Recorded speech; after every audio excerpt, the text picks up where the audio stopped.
So how concerned are you then that bullying exists in so many forms? That seems to be all pervasive, especially in social media. Yeah, I'm really concerned about it, and I think there is so much being done now, which is great. There's more being done by the government than ever before. There's more being done by schools, but it's not scratching the surface. Another statistic recently that I saw was that when a group of young people were surveyed, 80% of them said that bullying was their number one social concern. And that just shocked me. I thought, what about famine? What about world peace? What about war? What about all these things? It doesn't register anymore because this is such a prevalent issue to them.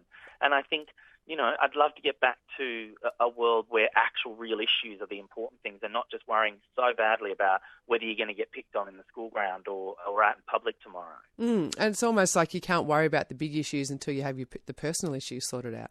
Absolutely, and it's not just, there's a lot of banter saying it's just schoolyard antics and things. There's not. We're losing a lot of people to this. The youth suicide rate is growing. The youth suicide rate in young men is the biggest increase in the world because, of course, they're not comfortable to talk about their feelings or their issues. So it really is becoming quite alarming.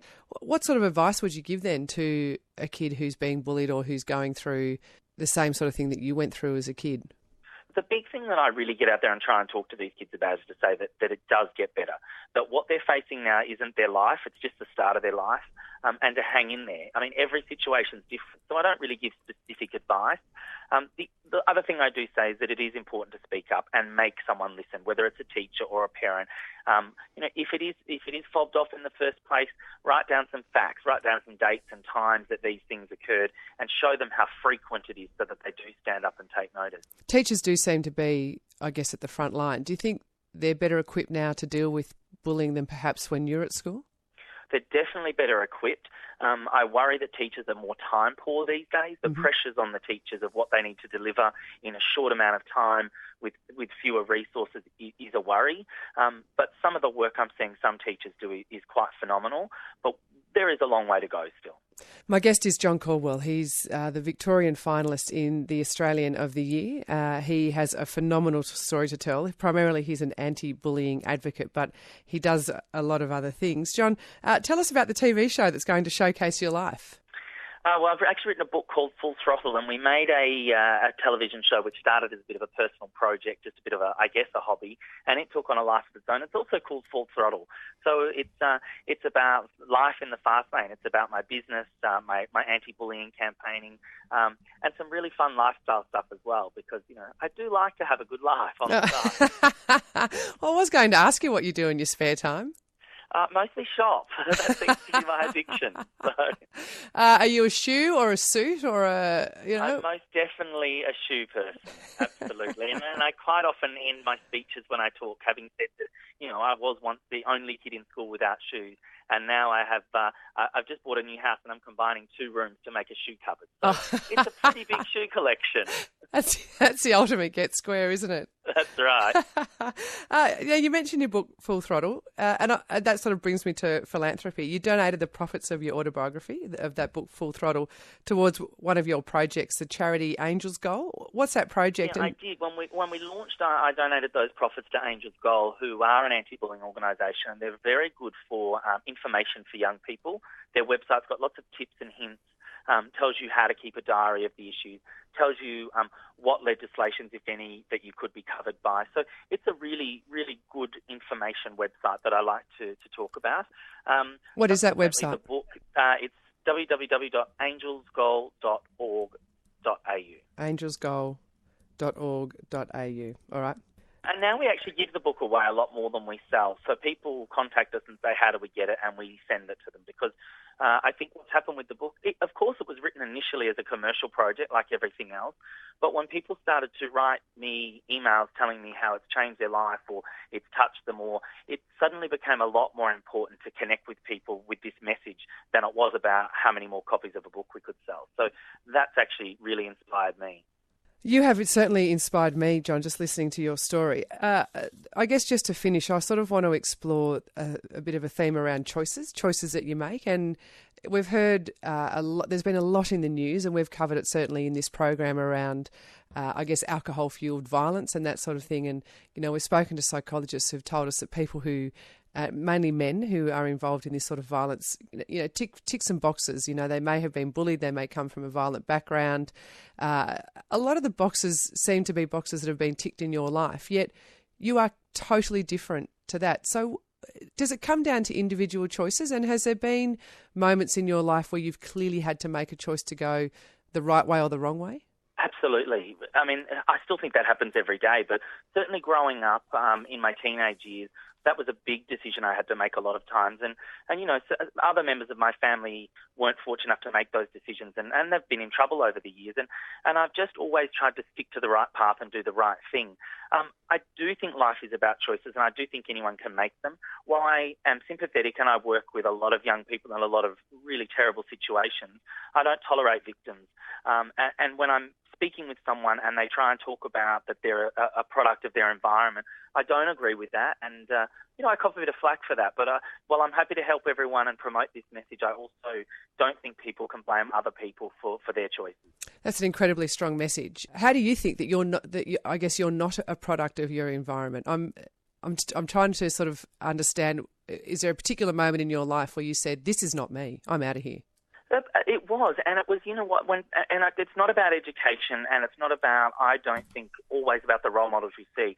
From a really young age, I was watching television and thinking, hang on, these people aren't doing this. These people aren't stealing cars. These people aren't making these bad decisions. There is another way.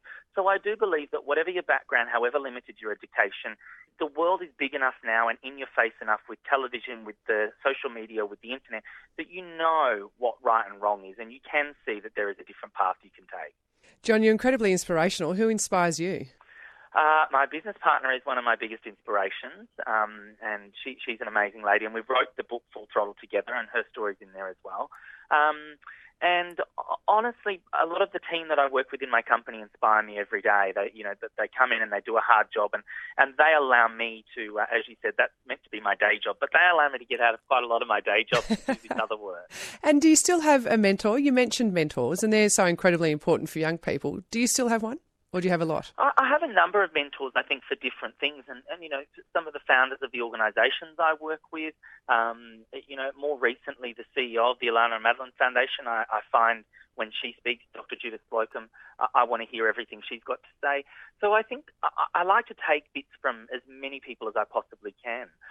Today I met with an organisation in the UK called the Diana Awards, which is obviously set up in retrospect of Princess Diana.